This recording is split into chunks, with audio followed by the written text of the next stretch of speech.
மூத்த பத்திரிகையாளர் திரு துரைக்கருணா நம்முடைய இணைப்பில் இருக்கிறார். அவரிடம் பேசுவோம். இணைப்பில் வந்தமைக்கு மிக்க நன்றி திரு துரைக்கருணாய். அதிமுகவுடைய இந்த கூட்டணி கட்சிகளுக்கான யார் யார் என்னென்ன தொகுதிகள் அப்படிங்கும் போதே ஒரு விமர்சனம் எழுந்தது. அதிமுக இப்போ சிட்டிங் மினிஸ்டர்ஸாக இருக்கக்கூடியவங்களோட நேரடியாக போட்டி போடுறதுக்கு கூட்டணி கட்சிகளுக்கு தான் வாய்ப்பு கொடுத்துருக்குறாங்க. அவங்க நேரடியாக களம் காணலை அப்படிங்கிற மாதிரி. அந்த வகையில் இப்பயும் பார்க்குறோம், நம்ம அம்மா மக்கள் முன்னேற்ற கழகம் களமிறங்கக்கூடிய 3 தொகுதிகள் அப்படின்னு பார்க்கும்போது அதில் இப்போ சிட்டிங் மினிஸ்டர்ஸாக இருக்கிறாங்க. திருச்சி மேற்கை பொறுத்த வரைக்கும் திரு KN நேருவை எதிர்கொள்ள இருக்கிறாங்க திரு தொட்டியம் ராஜசேகரன் அவர்கள். அதே போல் மன்னார்குடியில் திரு TRB ராஜா, அதே போல் சைதாப்பேட்டையில் மாசுவை எதிர்கொள்ள இருக்கிறார்கள். இவங்களும் இப்போ சைதாப்பேட்டையை பொறுத்த வரைக்கும் திரு செந்தமிழன் எக்ஸ் மினிஸ்டராக இருக்கிறார் அப்படின்னாலுமே இப்போ கரண்ட் சிட்டிங் மினிஸ்டராக இருக்கக்கூடியவங்களை இவர் எதிர்கொள்ள இருக்கிறார். இவங்க எல்லாரும் ஒரு காலத்தில் அதிமுக அப்படிங்கிற ஒரே இதில் இருந்தாங்க அப்படின்னாலும் இப்போ கூட்டணி கட்சியாக ஆயிட்டாங்க. கூட்டணி கட்சிக்கு சிட்டிங் மினிஸ்டர்ஸோட ஒதுக்கி இருக்கிறாங்கும் போது இதை எப்படி பார்க்கணும்? 2026 தேர்தல் என்பது நான் அடிக்கடி சொல்ற மாதிரி எல்லா அரசியல் கட்சிகளுக்குமே ஒரு மிகப்பெரிய சவாலாக தான் இருக்கிறது.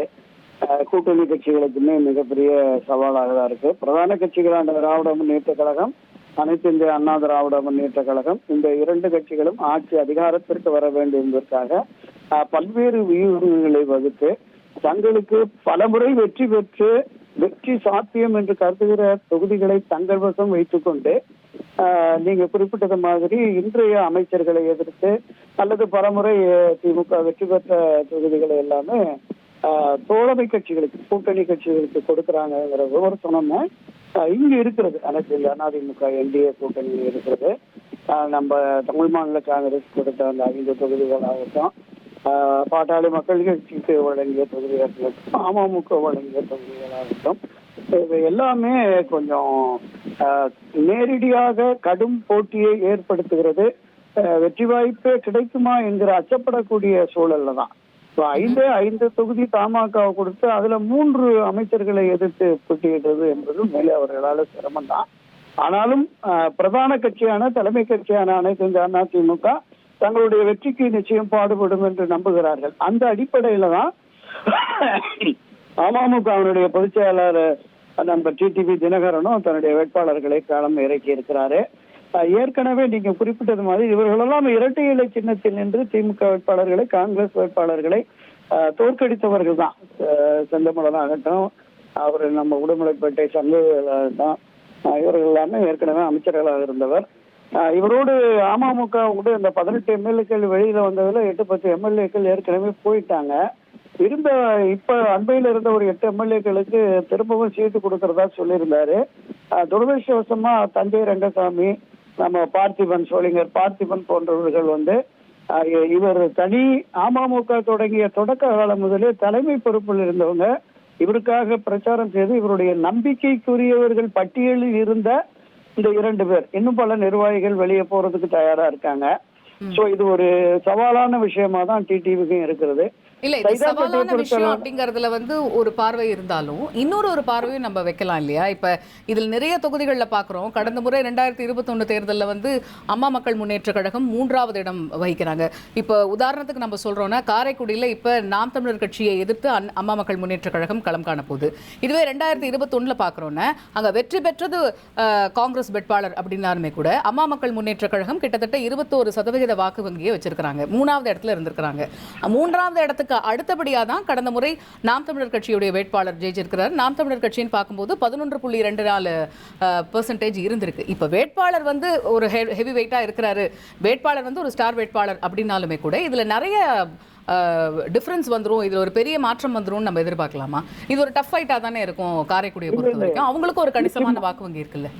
நிச்சயமாக இந்த தேர்தலை பொறுத்தளவுல அமமுக தனித்து களம் காண்ட பொழுது ஒரு சில தொகுதிகளில் அதிகமான வாக்குகளை பெற்றார்கள். 2021 22 தொகுதிகளில் அண்ணா திராவிட முன்னேற்ற கழகத்தினுடைய வெற்றிக்கு பாதிப்பை ஏற்படுத்தினார்கள் அப்படின்னா நம்ம பார்த்தோம். அதுதான் சொல்றேன். அப்ப மீண்டும் அனைத்து இந்திய அண்ணா திராவிட முன்னேற்ற கழகத்துல இணைந்த பிறகு இந்த தொகுதிகளில் பணியாற்றுகிற அனைத்து இந்திய அண்ணா திராவிட முன்னேற்ற கழகத்தினர் கடந்த 9 ஆண்டுகளாக தங்களுக்கு எதிரான நிலைப்பாடு கொண்டிருந்த அமமுக வேட்பாளருக்கு எந்த அளவிற்கு இணக்கமாக பணியாற்றுவார்கள் ஒரு கேள்விக்குறி. ஒரு ஒரு ஒரு ஃபிளெக்சிபிளா ஜெல் ஆகலைங்கிற மாதிரி சொல்லுவாங்கல்ல அது. ஆனால் வெற்றி பெற வேண்டும் என்கிற கருத்தாக்கத்தில், இந்த தொகுதியை வெற்றி பெற செய்ய வேண்டும் என்ற கருத்தாக்கத்தில் அனைத்து இந்திய அதிமுகவினுடைய நிர்வாகிகள் களமாடினால் நிச்சயம் ஓரளவுக்கு கடுமையான போட்டியை விளைவிக்க முடியும். 1-2 தொகுதிகளில் வெற்றி பெற முடியும். இப்ப சென்னை தலைநகரை பொறுத்த அளவுல ஏற்கனவே சைதாப்பேட்டையில செந்தமிழன் வெற்றி பெற்று சில மாதங்கள் அமைச்சராக கூட இருந்திருக்கிறாரு. ஆனா கடந்த 2021 தேர்தலில் அவரை எதிர்த்து சென்னை மாநகர மேயராகவும் முன்னாள் சட்டமன்ற உறுப்பினராக இருந்த சைதை துரைசாமி அவர்களே வெற்றி கொள்ள முடியவில்லை அப்படிங்கிறத நம்ம பார்த்தோம். அப்ப அவரை பார்க்கிற பொழுது திரு ஜி செந்தமிழன் அவர்கள் நிச்சயம் ஒரு கடும் போட்டியை ஏற்படுத்துவார். எந்த அளவுக்கு வெற்றி சாத்தியம் என்பது தெரியல. ஏன்னா திராவிட முன்னேற்ற கழகத்தை பொறுத்தளவுல அவங்க அந்த 7வது முறையாக ஆட்சி அமைக்க வேண்டும் என்பதற்காக மிக பகீரத பிரயத்தனம் எடுத்து பணபலம், படைபலம், ஆட்கள் பலத்தோட களம் இறங்குகிறார்கள். அதை எதிர்கொள்வதற்கு மிகப்பெரிய அளவுல பணபலமும் தேவைப்படுகிறது, ஆள்பலமும் தேவைப்படுகிறது. இது அதிமுகவினுடைய கூட்டணி கட்சிகளுக்கு எந்த அளவுக்கு வெற்றியை சாத்தியப்படுத்துவதற்காக அனைத்து இந்த அதிமுக இதுல உதவ வேண்டும். உதவினால்தான் வெற்றியை அவங்களால பெற முடியும். வெளிப்படையா நம்ம சொன்னோம்னா இவங்களுடைய விருப்ப பட்டியல்ல இடம் பெற்றிருக்கக்கூடிய தொகுதிகள் தான் இருந்திருக்கும் இல்லையா? அம்மா மக்கள் முன்னேற்ற கழகத்துல இருந்து ஒரு விருப்ப பட்டியல் கொடுத்திருப்பாங்க. அவங்களுடைய ஸ்ட்ராங் ஹோல்ட் எந்தெந்த தொகுதிகள்ல இருக்கு அப்படிங்கறத அவங்களும் கணக்கு போட்டு தான் கொடுத்திருப்பாங்க. 1-2 தொகுதிகள் வேணா மாறலாம். இது உங்களுக்கே தெரியும், பொதுவா நடக்கக்கூடிய ஒரு விஷயம் தான். அப்படி இருக்கும்போது இவங்களுக்கும் இங்க ஒரு வெயிட்டேஜ் இருக்கு அப்படின்னு தானே அர்த்தமாகுது. அப்படிதான் பார்ப்பாங்க. நீங்க அமமுக ஏற்கனவே ஒரு 25-30 பேர் கொண்ட பட்டியலை கொடுத்து இதுல 15 தொகுதி கொடுங்க அல்லது 12 தொகுதிகள் கொடுங்க அப்படிங்கிற மாதிரி தான் கேட்டாங்கன்னு நம்ம கேள்விப்பட்டோம். அவர்கள் கடந்த 2-3 தேர்தல்களை எதிர்கொண்ட பொழுது எங்கெல்லாம் 2ஆம் இடம் வந்தோம், எங்கெல்லாம் அதிக வாக்குகள் பெற்றோம் அப்படிங்கிற அந்த அடிப்படையில தான் அவங்க கொடுத்திருக்கிறாங்க. ஸோ அதோடு பாஜக, என்டிஏ, அதிமுக வாக்குகள் சேருகிற பொழுது நமக்கு நிச்சயம் வெற்றி கிடைக்கும் என்ற அடிப்படையில தான் களம் இறங்குகிறார்கள். ஆனால் என்ன இங்க பிரச்சனை அப்படின்னு சொன்னா, இப்ப சிட்டிங் அமைச்சராக இருக்கிறவர்கள், அதாவது நான் சொன்ன மாதிரி குறைந்தபட்சம் 15 கோடி 20 கோடி இந்த ஒவ்வொரு சட்டமன்ற தொகுதியிலும் செலவு செய்ய வேண்டும் என்கிற அடிப்படையில தான் இப்ப இந்த களமே அமைஞ்சிருக்கிறது. திராவிட முன்னேற்ற கழகத்தினர் நம்ம வெளிப்படையா பேசுவோம். அதிமுக 500 கொடுத்தா நாங்க 1000 கொடுப்போம், அதிமுக 1000 கொடுத்தா நாங்க ஓட்டுக்கு 2000 3000 எல்லாம் கொடுப்போம்னு சொல்லி இப்பவே பேச தொடங்கிட்டாங்க.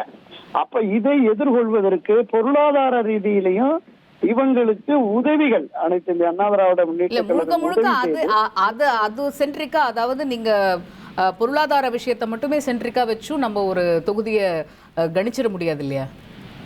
இல்ல கடந்த 90களுக்கு பிறகு இந்த வாக்காளர்களை பணம் வாங்கி ஓட்டு போடுறதுங்கிறது தவிர்க்க முடியாத ஆயிடுச்சு சகோதரி. நீங்க ஒரு கிராமத்துல வாக்காளர்களுக்கு பணப்பட்டுவாடா செஞ்சு 3 நாள் ஆகுது, எங்க ஊருக்கு இன்னும் வரலன்னு சாலை மறியல் பண்ணக்கூடிய அளவுக்கு ஜனங்க போயிட்டாங்க.